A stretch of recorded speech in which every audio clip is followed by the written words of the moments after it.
उसके बाद फिर प्रॉब्लम आ जाती है क्लीन करने की कि उसको कैसे किया जाए। उसमें सबसे बड़ा फैक्टर ये आता है कि ब्रशिंग कैसे की जाए बच्चों में। तो उसके लिए आप बताएं कि ब्रशिंग क्या एक प्रॉपर वे है ब्रशिंग करने का। जी, पहली चीज तो बच्चों को हमेशा ब्रशिंग के लिए मोटिवेटेड रखना चाहिए। अच्छा, जब ये कब से शुरू मोटिवेट करना, कब से शुरू करना? जब से उसके दांत निकल गए। अच्छा, 6 मंथ से बच्चे के दांत निकल गए। देखिए, बच्चा एकदम से ब्रश करना नहीं शुरू करेगा। तो मोटिवेट करने के लिए क्या करना चाहिए? बिल्कुल, एक baby brush, normally baby brush chemist पे बहुत इजीली अवेलेबल होते हैं। ये सॉफ्ट ब्रिसल्स के होते हैं। तो बच्चे को आप खेलने के लिए एक ब्रश पकड़ा दीजिए, वो उसे मुंह में डालेगा, बाहर निकालेगा, कभी डालेगा कभी नहीं डालेगा। इससे बच्चे को ब्रश की फील आएगी कि एक्चुअली में मुंह में डाल के ब्रशिंग फील कैसे होती है, और बच्चा उस चीज से वेल वर्स्ड होगा। जब हम उसे ब्रशिंग कराएंगे, उसे कोई नई चीज नहीं लगेगी कि ये क्या चीज है। ब्रशिंग उसके लिए नया नहीं होगा।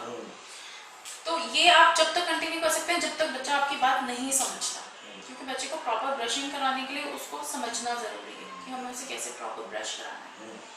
अब बात आई ब्रशिंग करनी कैसे।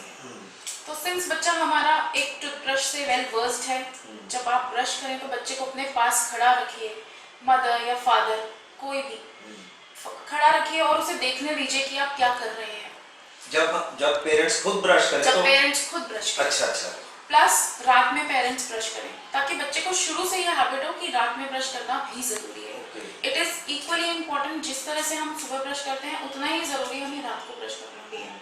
जब बच्चा ये शुरू से देखेगा तो आपको प्रॉब्लम नहीं होगी बच्चे को सिखाने में कि हमें किस तरीके से ब्रशिंग करनी है और कितनी बार करनी है।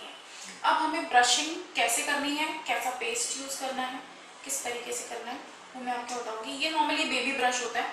बेबी ब्रश का हेड छोटा होता है। आप देखेंगे बड़े लोगों का ब्रश का हेड बड़ा है और बेबी ब्रश के हेड छोटे होते हैं, बच्चों के मुंह क्योंकि छोटे होते हैं। उसके बाद आती है कि हमें पेस्ट कितना लेना चाहिए। सिर्फ एक गेहूं के दाने के जितना brush will do for a kid. सिर्फ इतना सा ब्रश आपके बच्चे के लिए, पेस्ट आपके बच्चे के लिए बहुत है। ठीक है। शुरू में आप उसको पेस्ट नहीं देंगे, सिर्फ ब्रश देंगे और खाली ब्रश से उसको ब्रशिंग का तरीका बताएंगे। ब्रशेस छोटे बच्चों के लिए छोटे सर्कुलर मोशंस में होती है। इस तरीके से आप बच्चे को करना सिखाएंगे। उसको हाथ से छोटे छोटे सर्कल्स बनवाएंगे ब्रश को लेकर, अगर पहले मुंह के बाहर और फिर मुंह के अंदर। इस तरीके से बच्चा आपका इजीली ब्रशिंग करना सीख पाएगा। शुरू में बच्चों को हैबिट नहीं होती थूकने की, वो आधा पेस्ट अंदर ले लेते हैं आधा बाहर ले लेते हैं। इसलिए आप पहले बच्चे को खाली ब्रश घुमाना और स्पिट करना सिखाइए पानी से। जब आपका बच्चा ये सीख जाए उसके बाद आप पेस्ट लगाना शुरू करिए। बहुत थोड़ी सी quantity, just like a grain of wheat. इतना paste is more than enough बच्चों के लिए। आपने ब्रश किया, बच्चों के लिए पेस्ट भी अलग आते हैं। अच्छा, बच्चों के लिए पेस्ट भी अलग आते हैं जिसमें फ्लोराइड की क्वांटिटी ज़्यादा होती है।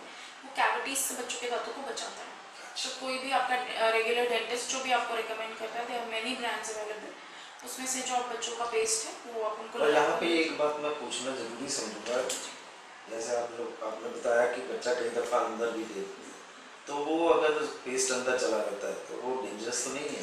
डेंजरस तब है जब हमने ब्रश पे ज्यादा लगाया है। अच्छा, हमने क्वांटिटी कम रखी है कि इट वोंट बी ठीक है अफेक्टिंग। ठीक है। तो जस्ट इन केस अगर वो थोड़ा बहुत अंदर चला भी जाता तो है, इट इज ओके। तो इसीलिए पहले बच्चे को हम सिखाएंगे ही ऐसे कि वो पहले खाली ब्रश करे और स्पिट करे।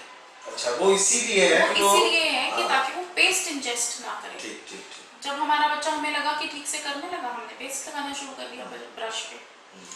फिर उसके बाद हम बच्चों के लिए थोड़ा सा एक्टिविटी के तरीके से बना सकते हैं। जैसे अगर बच्चे ने ब्रश अच्छे से किया तो आप उसे रिवॉर्ड्स दे सकते हो। You can give a pencil, you can give any toy, anything. तो इससे बच्चे को मोटिवेशन मिलेगा, अच्छा लगेगा कि मेरे को तो अच्छा ब्रश करने पे आई एम रिवॉर्डेड। तो शुरू में ये सारी चीजों से आपके बच्चे के अंदर एक अच्छी हैबिट बन जाएगी यार, वो उसको लाइफ लॉन्ग हेल्प करेगी। And it is very important to teach your child to clean their tongue.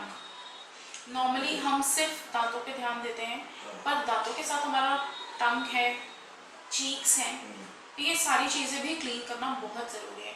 Initially बच्चों को टंग क्लीनिंग आप बच्चों के ब्रश से ही करा सकते हैं। सिंपली बच्चा जीभ बाहर निकाले और 2 बार स्वाइप करें, it is more than enough. उस पर पेस्ट लगाने की ज़रूरत नहीं है। ओके। और टंग चीक्स क्लीनिंग के लिए खाली फिंगर से बच्चे के चीक्स पे इस तरह से फिंगर लगा के, ताकि जो भी वहाँ चिपका हुआ है, हमें सिर्फ दांत नहीं क्लीन करने हैं, हमें पूरी ओरल कैविटी क्लीन करनी है। क्योंकि अगर दांत क्लीन है और उसका सराउंडिंग्स गंदा है, what is the use? Surroundings should also be clean. And it is also important to tell your children what is bad breath. बच्चों को ये समझाना भी बहुत जरूरी है कि व्हाट इज बैड ब्रेथ, क्योंकि ताकि ये सारी चीजें जब बच्चे में शुरू से ही इनकलकेट होंगी तो उसका डेंटल हेल्थ भी अच्छा रहेगा, ओवरऑल हेल्थ भी अच्छा रहेगा, प्लस आगे जाके बच्चों को डेंटल प्रॉब्लम्स बहुत कम होंगी।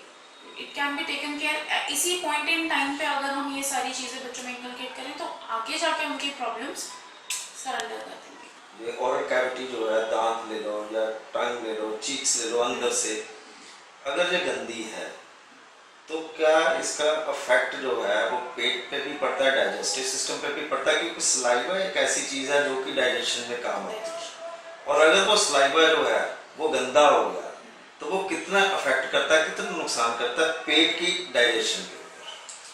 सी, ये एक इंडिविजुअल रिस्पॉन्स होता है। अच्छा। किसी में थोड़ा ज़्यादा, किसी में थोड़ा कम। Although saliva in itself is having a lot of bacteria, some are good, some are bad. Bacteria की पॉपुलेशन या माइक्रो ऑर्गेनिजम्स हम कहें, हम उसकी पॉपुलेशन प्लस माइनस हमारे मुंह में होती रहती है। जैसे कि अगर मैंने अभी ब्रश किया है, अभी ओरल कैविटी क्लीन की है, उस वक्त मेरे सलाइवा में बैक्टीरियल काउंट कम हो। अच्छा। ड्यूरिंग लंच टाइम तक, because it's been long time, तब तक हमारा बैक्टीरियल पॉपुलेशन बढ़ जाएगा, राइट? एंड फॉलोड बाय जिससे ये वैरी होते रहते हैं। ये वैरी होता रहता है। दांत नहीं होने से डाइजेशन पे ज़्यादा इफेक्ट पड़ता है, क्योंकि अच्छा। दांत नहीं है अगर, तो आप खाना पूरा चबा नहीं पा रहे। अच्छा। खाना पूरा नहीं चबा रहे तो आप उसे प्रॉपर डाइजेस्ट नहीं कर पाओगे, प्रॉपर डाइजेशन नहीं होगा तो constipation and many other diseases. तो गैस्ट्रिक सिस्टम पे बेसिकली ज़्यादा इफेक्ट, जो एक एविडेंट इफेक्ट है, वो तब होता है जब हमारे दांत नहीं होते, कि हम प्रॉपरली खाना च्यू नहीं कर रहे, बेसिकली तब। बाकी सलाइवा से, क्योंकि saliva in itself is having so many bacterias and enzymes, तो इतना मेजर एविडेंट इफेक्ट जिसे हम कहते हैं वो नहीं होता। नहीं। सो आप सुन रहे थे डॉक्टर स्वाति को, जिन्होंने कि बड़े विस्तार से बताया कि छोटे बच्चों को पेस्ट करना कैसे सिखाया जाए। अगर आपने अभी तक हमारा चैनल सब्सक्राइब नहीं